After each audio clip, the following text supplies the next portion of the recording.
अस्सलाम वालेकुम, welcome to my channel एमन वॉइस। और तमाम वीडियोस और अपडेट्स के लिए एमन वॉइस को सब्सक्राइब करके बेल नोटिफिकेशन को ऑन कर दें।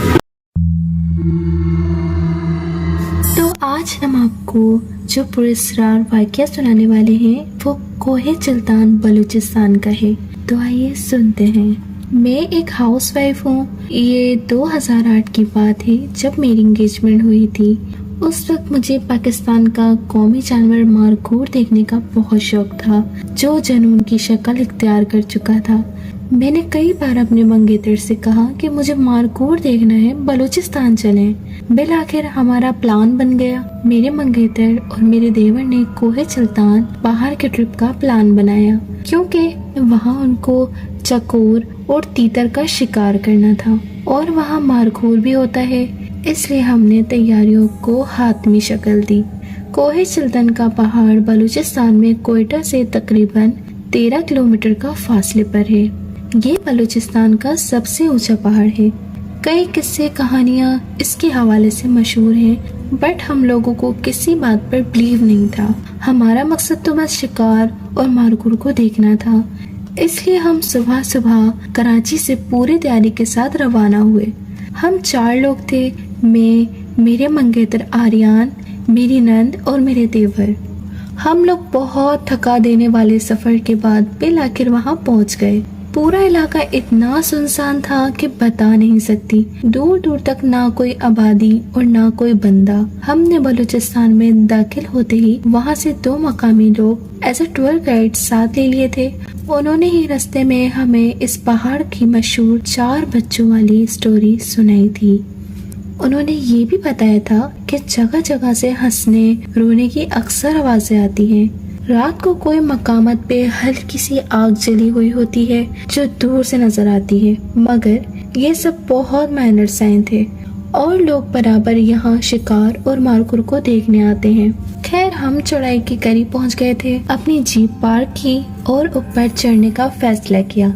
मारखोर के लिए काफी ऊंचाई तक जाना था, क्योंकि वो बहुत कम ही नजर आता है। ढलान से राइट साइड की तरफ मेरे देवर और नंद शिकार के लिए चले गए थे। उनके साथ एक टूर गाइड भी गया। हम मारखोर देखने के लिए सीधा ऊपर चलना शुरू हो गए और हमारे साथ दूसरा टूर गाइड था। हम दोनों ग्रुप्स के पास एक दूसरे से कांटेक्ट रखने के लिए वॉकी टॉकी मौजूद थे, जो हम साथ लाए थे। काफी सख्त पथरीली चट्टानों पर चढ़ने के बाद एक छोटे से घर टाइप जगह पर पहुंचे। उस घर के अंदर नहीं जाया जा सका, सिर्फ बाहर से ही देखा जा सकता था। दोपहर का टाइम था, काफी रोशनी थी। जैसे ही मैं मस्जिद ऊपर चढ़ने के लिए रवाना हुई, मुझे किसी ने आवाज देकर रोका।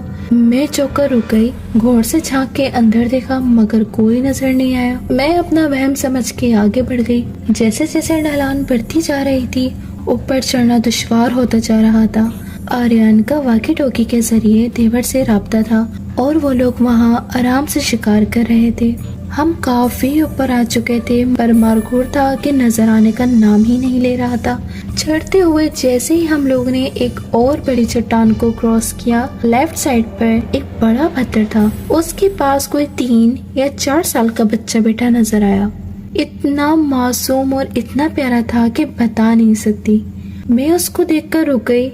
इतने वीरान सुनसान पहाड़ हैं, ये किसका बच्चा है और यहाँ कैसे आया?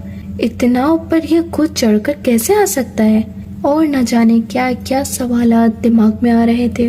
कपड़े काफी साफ सुथरे थे उसके। बच्चा बहुत मासूम था। मैंने उसको मुस्कुरा कर देखा। अचानक ही उसमें हरकत हुई और मुझे देख के वो बिजली किसी तेज सी हाथ पैरों को इस्तेमाल करता हुआ पहाड़ पर ऊपर की तरफ चढ़ने लगा और इतनी स्पीड से चढ़ने लगा जैसे छिपकली तेजी से भागती है। ये मंजर मेरे लिए नाकाबिले यकीन था। मैं फिर भी उसके ख्याल में कि कहीं मासूम गिर ना जाए, उसको चिल्ला के रोकने लगी और उसके पीछे भागती रही। अरे बेटा रुको, गिर जाओगे, पागल हो क्या कर रहे हो? मेरे मंगेतर मुझसे थोड़ा ही ऊपर थे। उन्होंने मेरी चीख सुनकर फौरन मेरे पीछे भागना शुरू कर दिया। समरा, क्या हुआ, रुक जाओ, ऐसे मत भागो, पैर फिसल जाएगा। बट मुझे इस बात की फिक्र थी कि बच्चा इस तरह भागते हुए ना गिर जाए। आखिर आर्यन ने आकर मुझे पकड़ा। मैं रो रो के खुद को छुड़ा रही थी कि आर्यन वो इतना मासूम बच्चा है, वो गिर के मर जाएगा, प्लीज उसको बचाओ। आर्यन ने समझाया कि समरा, इतना छोटा बच्चा इस तरह पहाड़ पर नहीं चढ़ सकता। मैं बार बार उसको देख रही थी, वो तेजी से ऊपर चढ़ता जा रहा था। वो तेजी से चढ़ता हुआ पहाड़ की बुलंदी में कहीं गायब हो गया। आर्यन को वो नजर ही नहीं आया। टूर गाइड भी भागता हुआ पीछे आया।